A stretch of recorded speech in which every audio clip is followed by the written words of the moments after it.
Alright, ladies and gentlemen, welcome back to the I'm Not Crazy Alliance podcast, a podcast that involves me, your host, who shall remain anonymous, spilling tea, analyzing stereotypes, exposing. I totally said that out of order from my other intros, but we're going to roll with it.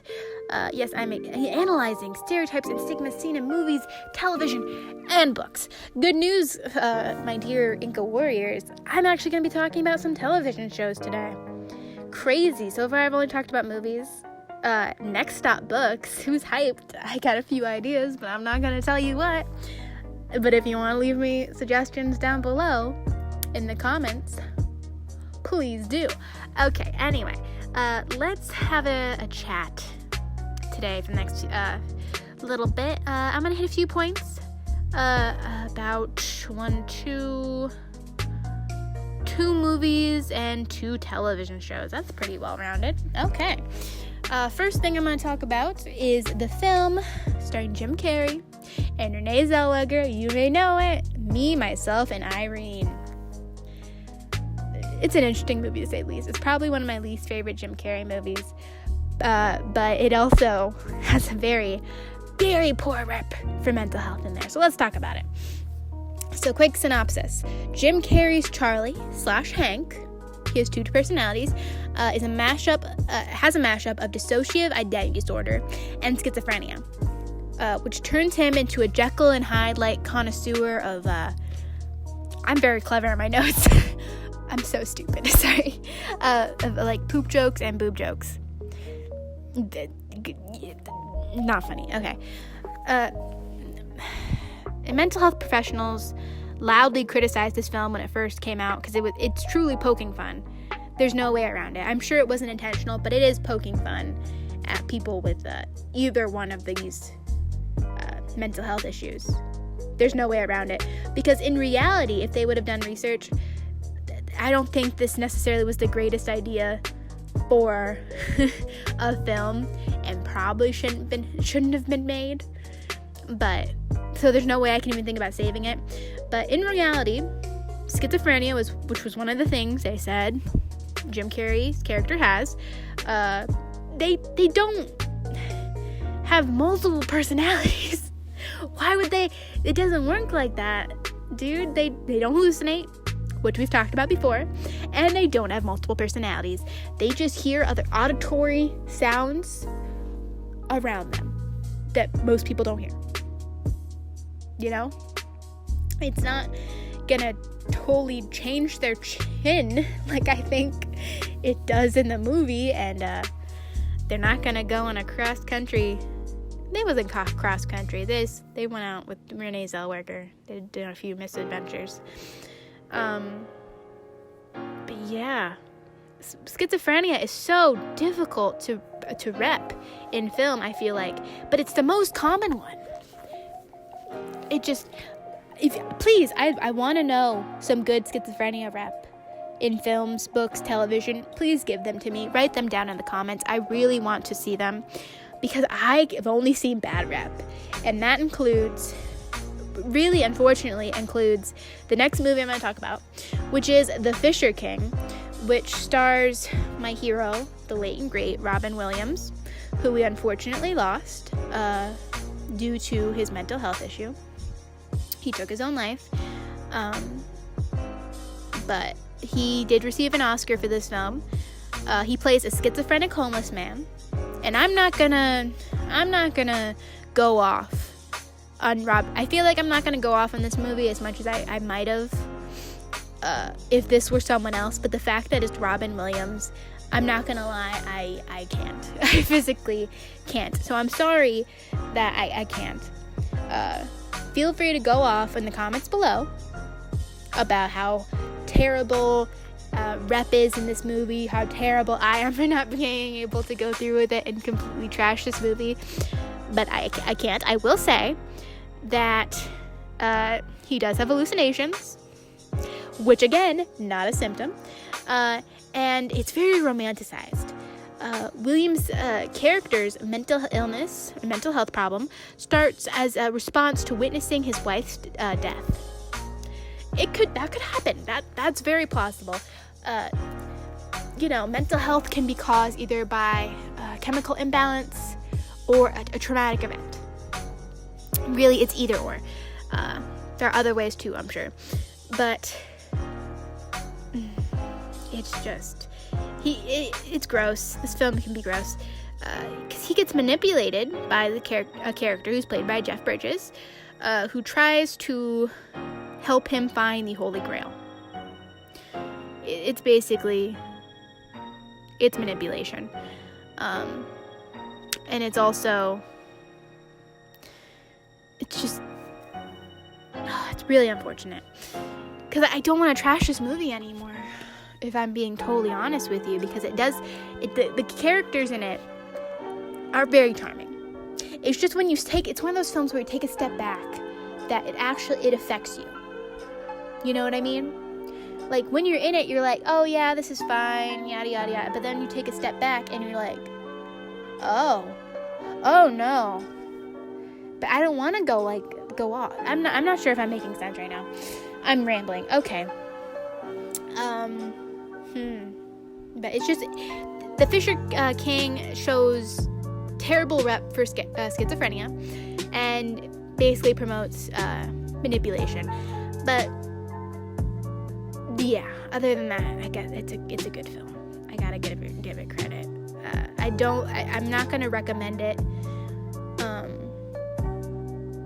to someone who maybe does have schizophrenia, because I think it might just annoy you, if I'm being honest. But it can be a charming film. Okay. Ooh, wait. Oh, I never got. Okay, so I put in my notes, if I have time, talk about Amelie, which is a great film, and I'm kind of ahead of schedule right now, so I think I'm gonna talk about it real quick. So Amelie, such a good movie. So it's a French film. It's about a shy, quiet girl who basically has avoidant personality disorder. I don't have much to say about this, because I genuinely do love this film. It's very quirky, I guess you could say. But it's very good. But she has avoidant personality disorder. I get that. I know. I got it. But she gets a crush on a boy, and that changes everything. So, ladies and gentlemen, we have the biggest problem with films is that they constantly show that mental health issues can be solved by falling in love. And again, falling in love, it's great. Truly, it's great. But it's not going to fix all your problems. No way, no how.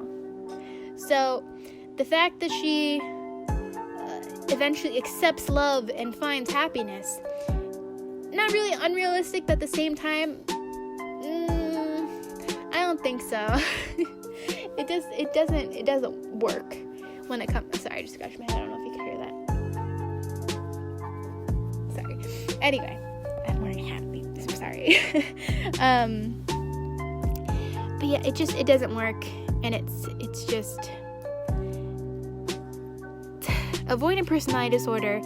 I'm not gonna lie. The treatment usually involves psychotherapy and self-esteem building.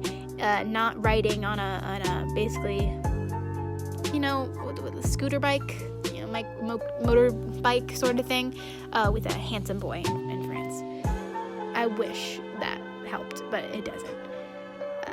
I digress. Okay, let's get to the main things I can talk about, because that was just a quick little detour, because I was running a little ahead of schedule, because I didn't want to bash the Fisher King.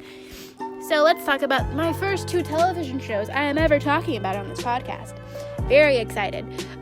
So let's start with Scandal. Everyone know it was created by Shonda Rhimes, same woman, brilliant woman who created Grey's Anatomy and How to Get Away with Murder. This film basically is about Washington, D.C. and all the scandals that go inside of it. So in one episode, there's a villain, as there is, who commits crimes because he's quote unquote crazy. And without going into a nuanced explanation of mental health at all, it just kind of goes for the he's evil, so we're gonna have the main character shoot him. Okay, sure. But then it's found out that he was quote-unquote crazy because he had PTSD. Okay. I see what they're trying to do there. I honestly do. But at the same time, it perpetuates the stigma. It just truly does. Because just because someone has PTSD or does go through something like this, goes through similar symptoms of people with PTSD, doesn't mean that they're going to be bad guys. People with mental health don't have to be the villains of the story. They don't have to be the freaks. And it annoys me that people with mental health, well, let's say this, people who throw mental health into their films, television shows, and books only put them in a distinct role. They're going to be damaged, the seductress, the villain, the nut job, the comedy relief, and it doesn't help anyone. It really, truly doesn't. But I'm not gonna. Yeah, it's too much. So let's talk about the next TV show. Ooh, Glee. Who remembers Glee? I was a Glee growing up, if I'm being honest. Back in my happy and young days. Those were the days, I suppose. So, the fact I'm talking about Glee, I'm sure most of my fellow Gleeks can immediately understand who I am talking about. That's right, I'm talking about Emma. You know, the strawberry blonde who was the love interest to the young teacher, Mr. Will Schuester. It's revealed she is OCD in several. It's very established. It is a continuous joke in the show. It's very gross. If I had OCD, I'd be pissed of how they constantly use that as not only a weakness, but as comedy relief. One such act of comedy, I'm being sarcastic, but this, by the way, comedy gold, very sarcastic, thank you, is when a student vomits on Emma's shoes, and it's a complete gross out scene. It's her reaction, though, to this, it leads to a series of decontamination showers at the hospital, and it's all played for laughs, and it's extremely, extremely insensitive. Because just because a character who is uptight about germs overreacts to a disgusting but ultimately minor incident doesn't mean that.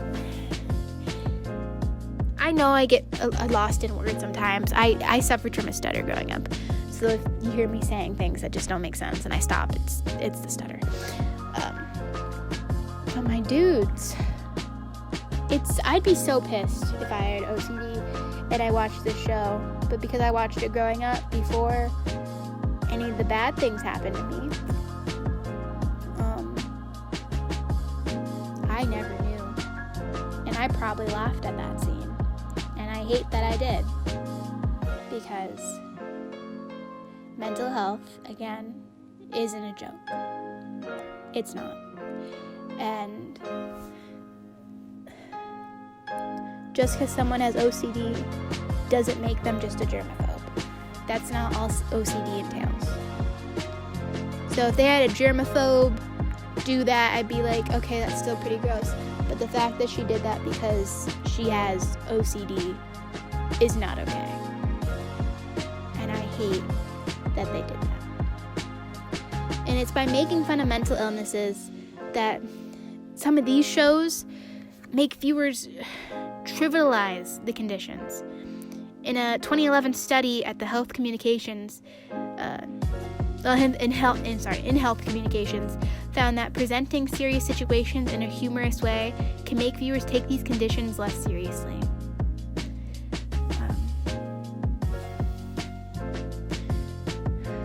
someone with OCD is having a panic attack before you, it's not funny. Any sort of panic attack, anxiety attack, any horror that someone with a mental health problem, or anyone in general, any horror someone sees, should not be for laughs. Because they can hurt people. And that's just not okay. Okay. Well, I actually finished way ahead of schedule. I guess the Fisher King bit really threw off my time. I'm sorry, I got so damn dumpster a second. So I guess the Fisher King thing really shortened my time. I guess I was planning to talk more about it, but just when I started, I'm not gonna lie, I deviated from my notes because I just can't bash Robin Williams. Specifically because I just saw the new Aladdin trailer. By the time this probably comes out, it'll have been out for a while. But I just saw it, and wowie. I miss Robin Williams so much. Okay, anyway, I'm gonna call it. So, this has been the Inca Podcast. If you're watching this on YouTube, remember to subscribe. Actually, you don't gotta subscribe. You don't gotta hit the bell icon. You don't have to like. I mean, I guess you can dislike, but I prefer you not to because it kind of hurts my feelings. I'm just gonna say it because no other YouTuber's saying it, but I digress. Do what you want to do. I'm not gonna force you to do anything. But if you've heard my last few podcasts, thank you. And for my subscribers, thank you for being Inca Warriors. Thanks so much for listening in general. This has been Anonymous. See you next time, guys.